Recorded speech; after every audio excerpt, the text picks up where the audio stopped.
Alhamdulillahilladzi arsala rasulahu bil huda wa dinil haqq yudhhirahu ala dini kullihi walau karihal musyrikun.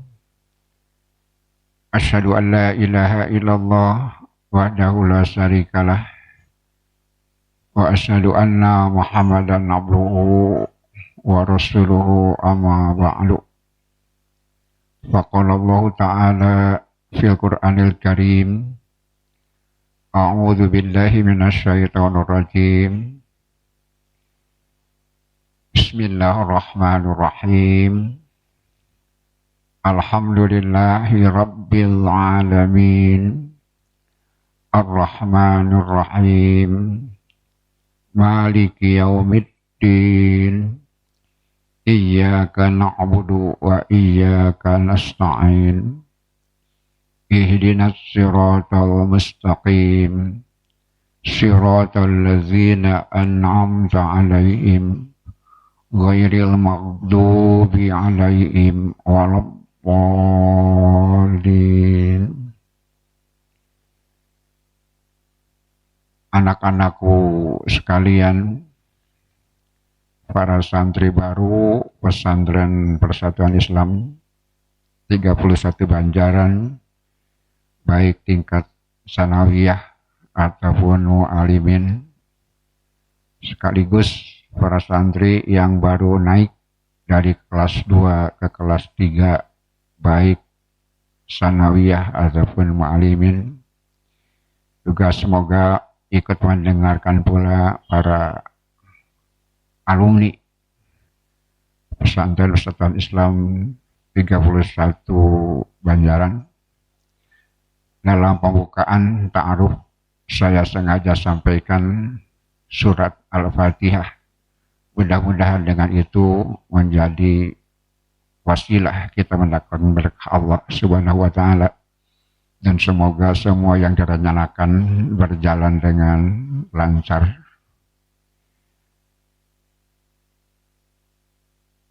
Ikrimah, anak Abu Jahal, mengeluh kepada Rasulullah Shallallahu Alaihi Wasallam karena ketika dia lewati jalan,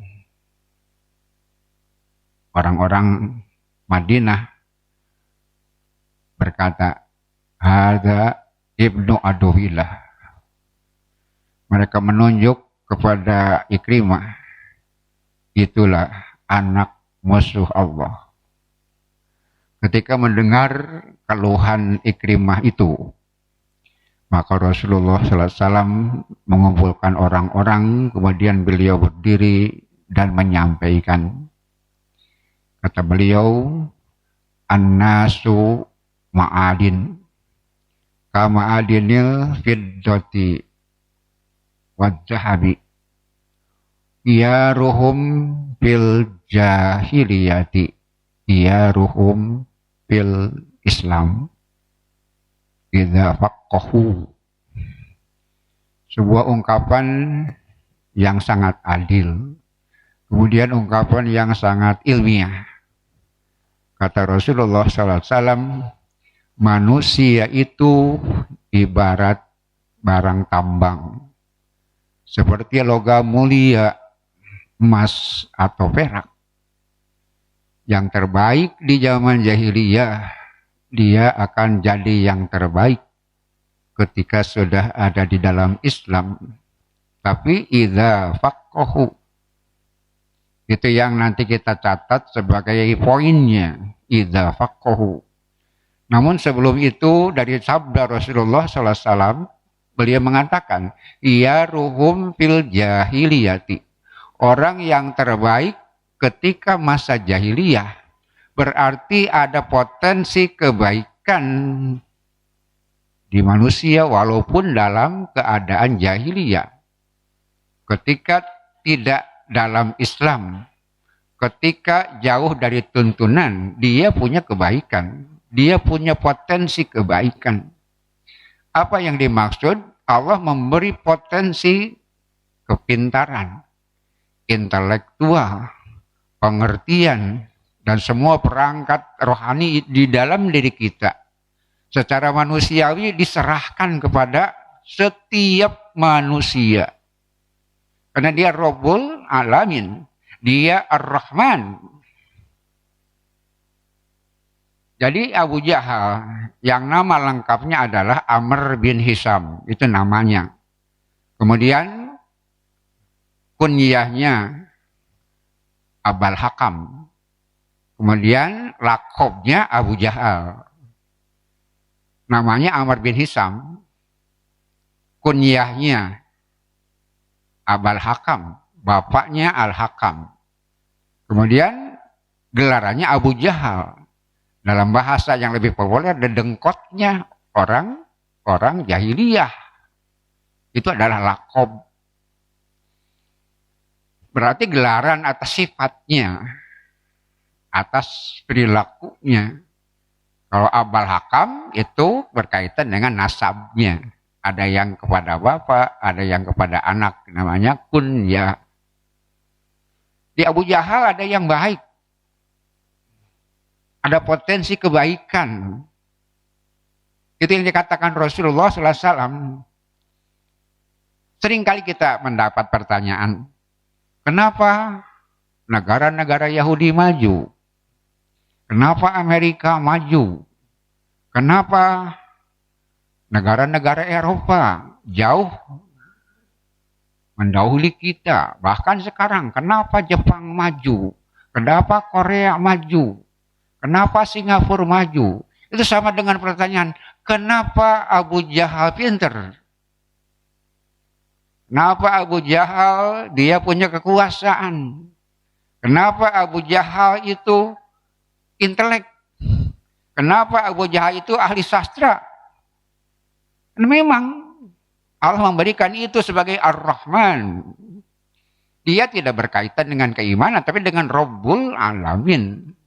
Kecerdasan, intelektual, itu kurnia Allah bagi semua manusia ketika mampu memanfaatkan dan meningkatkan potensi itu. Orang bisa sukses siapapun. Karena Allah Ar-Rahman. Dan ketika kita orang Islam kalah bersaing bukan karena keislaman, tapi ketidakmaksimalnya kita menggunakan potensi itu. Itu adalah Ar-Rahman, pemberian dari Allah Subhanahu wa Ta'ala kepada semua manusia tanpa batas. Walaupun kurnia itu bentuknya terbatas, itu yang namanya Ar-Rahman. Kurnia Allah yang diberikan kepada semua orang. Dibagi rata kecerdasan, kemampuan berpikir, kemampuan bisnis. Jadi kita tidak usah kaget ketika orang-orang kafir umpamanya bisnisnya lebih maju, karena mereka mampu menggunakan potensi dirinya. Tapi pertanyaannya, apakah dengan itu mereka bahagia? Apakah dengan itu mereka jadi orang yang benar? Mereka baik, tapikah sudahkah benar mereka? Kita melihat yang kita sebut tadi negara-negara maju, bahkan yang termaju sekalipun, sekarang kita menganggap Amerika sebagai superpower. Apakah mereka sukses mengelola hidup? Tidak, justru yang paling banyak bunuh diri di mana? Bukan di negara miskin. Di Amerika. Di mana? Di Jepang. Yang kadang-kadang kita kagum dengan kepintarannya, dengan kemajuan ekonominya, tapi tidak menyelesaikan masalah mereka. Kenapa? Tadi ada yang saya sebut kata kunci. Pemberian Allah yang Ar-Rahman itu, kecerdasan, kemampuan berpikir, kemampuan bisnis, dan segala potensi diri, itu bisa menguntungkan secara fisik, tapi belum menyelesaikan masalah. Kenapa? Manusia perlu kepada Ar-Rahim, kasih sayang Allah Subhanahu wa Ta'ala dalam bentuk kesempurnaan hidup, dalam bentuk sukses sekaligus bahagia, kemajuan sekaligus ketentraman. Dan itu akan diberikan Allah Subhanahu wa taala kepada siapa? Kepada yang faqahu fiddin, yang tafakuh kepada agama.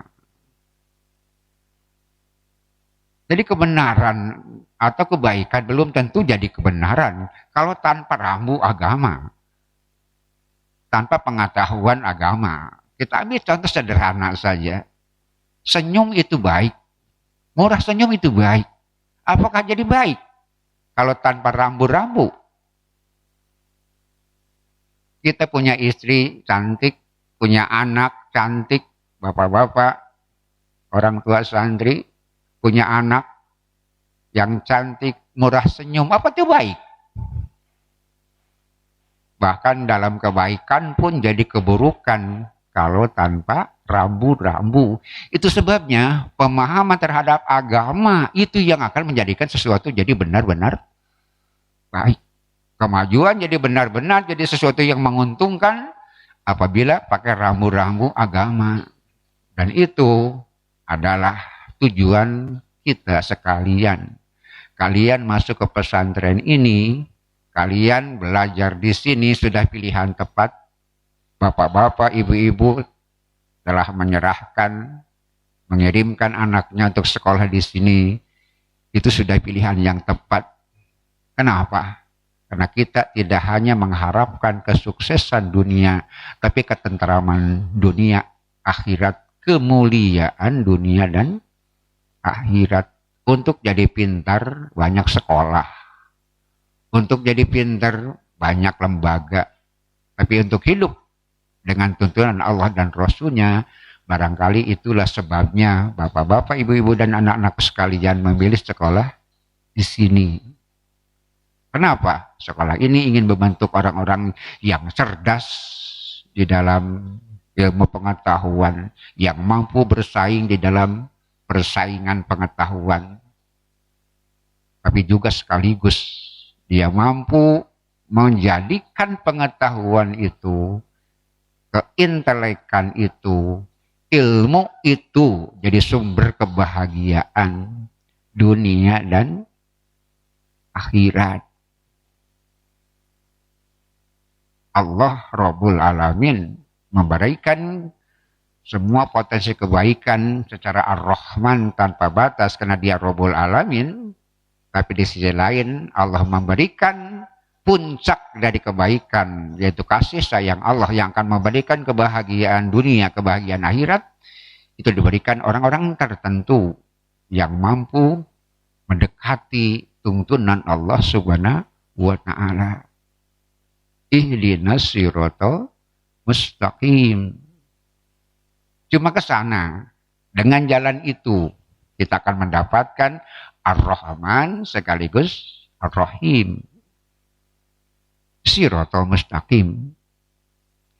Jalan raya lurus itu kepunyaan siapa? Ada sirati mustaqim, kata Allah. Berarti siratal mustaqim itu kepunyaan Allah. Pemberian Allah, kepunyaan Allah, hak Allah. Tapi yang menarik di dalam surat Al-Fatihah, ihdinas siratal mustaqim. Siapa siratal mustaqim itu? Apa siratal mustaqim itu? Tidak siratoka. Siratal ladzina an'amta alaihim. Jalan orang-orang yang telah engkau beri nikmat kepada mereka. Pertanyaan besarnya, kan jalan lurus kepunyaan Allah. Tapi tidak disebut siratal ka, tapi siratal ladzina. Apa maknanya? Maknanya adalah siratal mustaqim itu kepunyaan Allah. Tapi mesti ada di dalam kehidupan yang menjadi panutan. Mesti ada orang yang membumikannya di muka bumi ini. Baru dia jadi petunjuk. Kenapa? Karena petunjuk Al-Quran itu baru tekstual. Maka perlu ada orang-orang yang melakukannya dan menjadi panutan. Itu sebabnya siratal ladzina an'amta alaihim. Itulah ilmiahnya Islam. Itulah ilmiahnya Al-Quran. Akan banyak naskah-naskah yang tanpa makna. norma-norma tanpa makna ketika hanya sekedar tulisan-tulisan, tidak membumi di dalam kehidupan. Jadi tujuan apa berikutnya? Tujuan kita bersama. Pertama tadi memahami Al-Quran, memahami Al-Sunnah, kemudian membumikannya di dalam kehidupan. Baru dia jadi Ar-Rahim, melengkapi Ar-Rahmannya Allah Subhanahu wa Ta'ala. Itu sebabnya menjelang wafat Rasulullah sebelum wafat beliau menangis. Jadi banyak tanda-tanda perilaku Rasul yang tidak biasa menjelang wafat. Salah satu yang tercatat adalah ketika selesai beliau berziarah kemudian menangis di hadapan umum, dan itu tidak biasa. Karena tidak biasa, para sahabat bertanya, "Ma yabkika ya Rasulullah?" Apa yang menyebabkan engkau menangis? Menangisnya adalah sesuatu yang tidak biasa sehingga menimbulkan pertanyaan. Kemudian jawabnya yang mencengangkan juga, menimbulkan pertanyaan. Kenapa engkau menangis? Jawabnya apa? Waditu anna qadro aina ikhwanana. Kata beliau, aku merindukan saudara-saudaraku. Para sahabat tercengang. Kenapa? Yang berkumpul saudara. Muhajir saudara. Kaum Ansor saudara. Para mukminin yang hadir itu saudara Rasulullah. Tapi beliau menangis. Kemudian ditanya, kenapa menangis? Aku merindukan saudara-saudaraku. Padahal di sekeliling beliau saudara-saudaranya. Maka para sahabat menanyakan hal itu. Alasna ikhwanaka ya Rasulullah.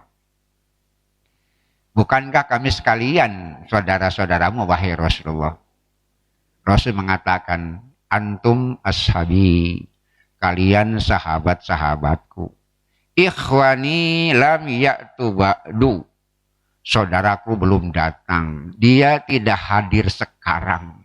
Mereka akan tampil ratusan tahun yang akan datang. Mereka akan tampil ribuan tahun yang akan datang. Ulaika ikhwani. Mereka saudara-saudaraku. Siapa? Yu'minu bi walam yarawni. Yusaddiquni walam yarawni. Orang-orang yang sanggup beriman kepadaku padahal tidak pernah bertemu denganku. Orang-orang yang membenarkanku padahal tidak pernah bertemu denganku. Dia sampaikan, ulaika ikhwani, itulah saudara-saudaraku. Siapakah mereka? Saudara Rasul yang ditangisi itu, yang dirindukan itu. Orang-orang yang sanggup beriman kepada Rasul, tapi tidak pernah bertemu dengan Rasul. Orang-orang yang membenarkan Rasulullah SAW, mengikuti ajarannya, meyakini tuntunannya, walam yarawni, padahal tidak pernah bertemu denganku, kata Rasulullah. Apa istimewanya mereka? Tadi dunia perlu ada siratal ladzina an'amta alaihim. Perlu ada orang-orang yang bukan hanya hafal, bukan hanya tahu, tapi membumikan Islam di dalam kehidupan. Siapa yang paling bertanggung jawab? Kita sekalian, insya Allah. Kata Rasulullah, ini faratuhum ala haud. Mereka aku tunggu di pintu surga. Insya Allah. Kenapa? Kita berbeda zaman. Kita berbeda waktu. Kita berbeda abad. Tapi ketemu dengan Rasul. Karena kita menjalani jalan yang sama. Meniti jalan yang sama. Siratal ladzina an'amta alaihim. Jadi apa yang menjadi tujuan pendidikan pesantren-pesantren Islam? Tafaqquh fiddin.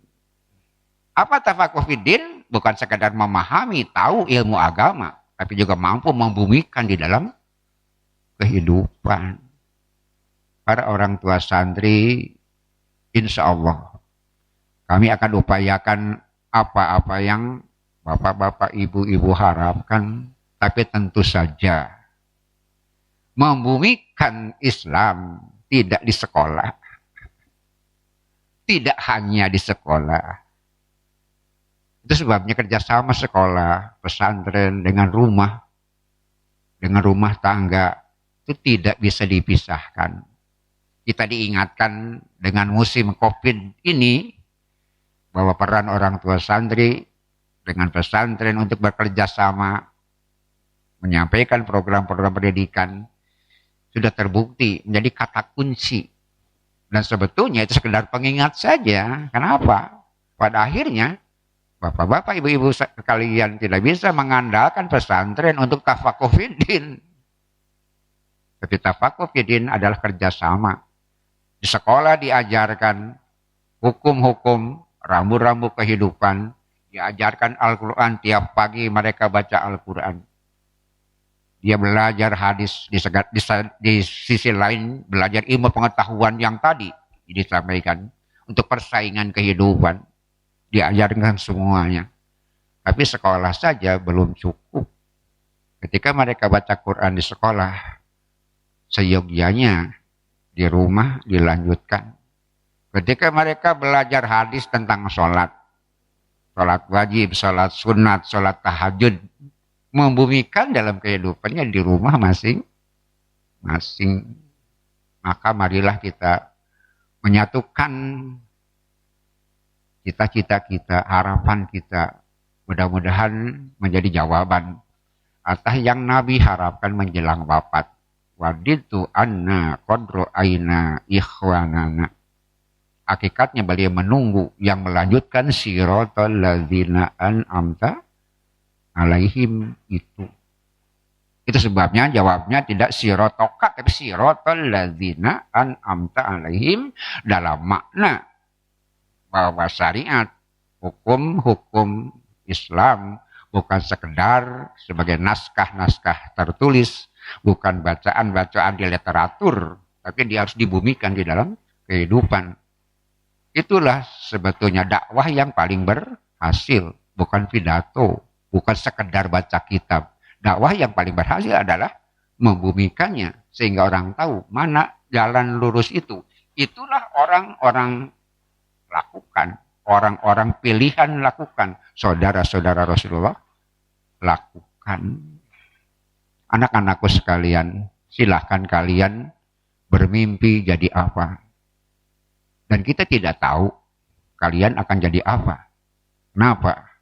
Karena memang jarang-jarang, bahkan mungkin tidak ada orang membuat biografi sebelum dilakukan. Ada buku biografi, kapan dibuat? Setelah terjadi. Jarang buku biografi, bahkan boleh jadi tidak ada. Ada buku biografi dibuat sebelum terjadi. Kenapa? Sebetulnya kita tidak tahu. Kita cuma punya mimpi, kita punya harapan, punya imajinasi. Dan kemudian nanti yang menentukan adalah Allah Subhanahu wa Ta'ala. Tapi biarkanlah Allah menentukan takdir kita. Tapi ada satu kata kunci. Tafakuh fiddin sebagai penentu itu hasil ikhtiar kita. Kita jadi apa, kita serahkan kepada Allah. Tapi jadi baik, jadi benar, kita yang menentukan. Jadilah kalau ilmuwan yang ada di dalam Shiratal Mustaqim. Kalau kalian jadi insinyur, jadilah insinyur yang di Shiratal Mustaqim. Kalian jadi ulama Shiratal Mustaqim. Karena jadi ulama pun tidak jadi jaminan kalau tidak di Shiratal Mustaqim.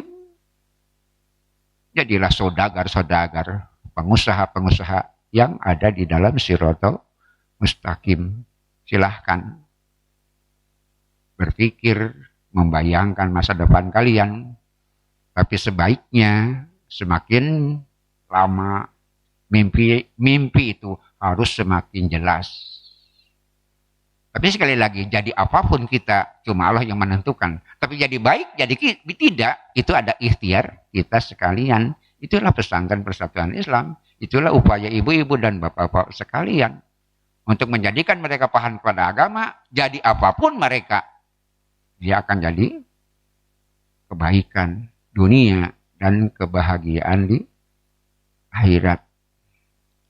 Anak-anakku sekalian, baik yang baru akan masuk menjadi santri baru, sesuaikanlah gorijah kalian, semangat kalian dengan yang tadi saya gambarkan sebagai mimpi-mimpi orang tua kalian. Mereka menginginkan anak-anak mereka menjadi penyambung kebaikan, bukan hanya di dunia, tapi sampai ke akhirat bersama-sama bertemu dengan Rasulullah Sallallahu Alaihi Wasallam. Kemudian yang sedang belajar kelas 2, kelas 3, bersungguh-sungguhlah. Semakin lama mimpi harus semakin konkret. Tapi jadi apapun, itu adalah terserah Allah sebagai penentu takdir.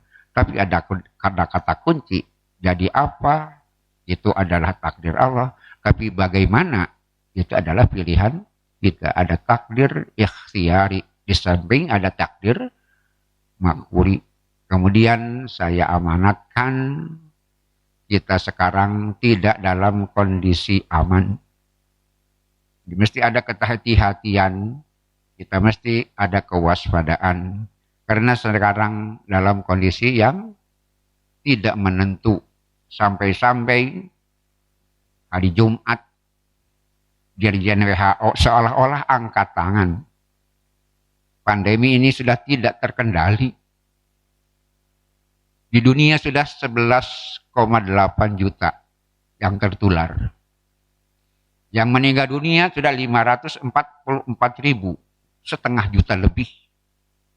Di Indonesia hari Jumat 72.347 yang sudah tertular. Yang wafat 3.400 lebih. Kemudian di Amerika lebih menjadi mereka panik. Kenapa? Sudah 10 juta lebih orang yang tertular. Kemudian yang meninggal per hari lebih 1.000 orang sehari. Meningkatnya penderita 6.000 lebih per hari. Itu di Amerika. Sehingga seolah-olah WHO sudah angkat tangan. Dalam pengertian, anak-anakku sekalian, juga para asatid, para panitia, kita tidak perlu panik, tapi kita harus hati-hati dan waspada. Sumber penularan adalah dalam kerumunan.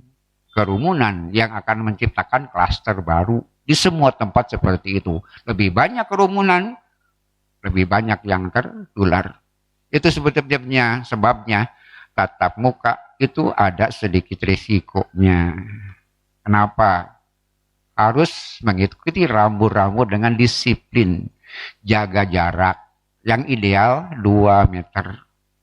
Kemudian pakai masker. Sering cuci tangan. Jaga kesehatan. Kalau ada yang sakit, secepatnya terdeteksi.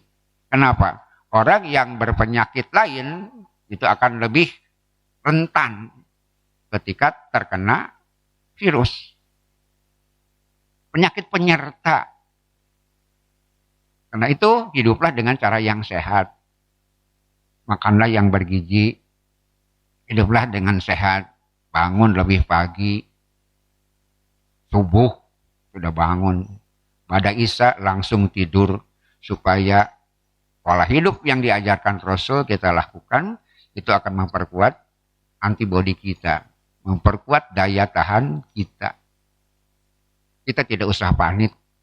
Tapi pertama tentu laksanakan semua yang kita rencanakan bersama dengan kepatuhan terhadap protokol kesehatan. Bukan saja formalitas, tapi berdasarkan ilmu dan keimanan. Itu kata kuncinya. Lakukan sesuatu dan segala sesuatu dengan ilmu dan keimanan. Bukan keterpaksaan, apalagi ketidaktahuan. Marilah kita awali kegiatan baik ta'aruf, kemudian secara formal kalender pendidikan, walaupun nanti akan ada protokol mandiri bagaimana kita belajar, nanti insya Allah akan ada penjelasan lanjutan seperti apa yang akan kita lakukan, tapi yang jelas hari ini ta'aruf santri baru pesantren Persatuan Islam 31 Banjaran dimulai. Mudah-mudahan kita ada di dalam lindungan Allah Subhanahu wa Ta'ala. Semoga semua niat baik disertai oleh izin Allah Subhanahu wa Ta'ala. Dan semoga kita mendapatkan perlindungan dari mara bahaya yang ada di sekitar kita. Walaupun untuk itu diperlukan adanya ketawakalan dan upaya maksimal dari kita. Baik dari kalian sebagai peserta ataupun dari para panitia, para asatid. Kemudian kepada siswa kelas 2 dan kelas 3 yang baru naik, bersiap-siaplah. Bagaimana program berikutnya, insya Allah nanti ada berita lanjutan. Kemudian kepada para santri, alumni yang baru selesai, lanjutkanlah cita-cita kita. Apa? Menjadi orang yang sukses dan sekaligus bahagia. Orang yang berhasil sekaligus selamat dunia dan akhirat. Sekaligus kita jadi bagian perwujudan membuminya Quran dan Sunnah di dalam kehidupan. Jadi apapun kalian, insya Allah semuanya akan bermanfaat dunia dan akhirat. Baik diri kalian, untuk orang tua kalian, apabila semua yang kalian lakukan didasari dengan keikhlasan lillahi ta'ala. Bahwasanya kecerdasan, ilmu harus disertai dengan pemahaman terhadap agama, bukan hanya sebagai tekstual, tapi menjadi bagian dari pola hidup yang kita lakukan, insya Allah. Allahumma inna nas'aluka min fadlika wa rahmatika la yamlikuhuma illa anta. Allahumma la tada' lana dzanban illa ghafarta wala hamman illa farajta wala aiban illa satarta wala dainan illa qadaita wala hajatan fi hawaiji dunya wal akhirah illa qadaita. Allahumma rfa'annal waba wal bala wal minhan wasu'al fitan wal fasya wal munkar madoharu minha wa wabatona birahmatika ya arhamar rahimin. Terima kasih, mohon maaf apabila ada kekurangan. Wassalamualaikum warahmatullahi wabarakatuh.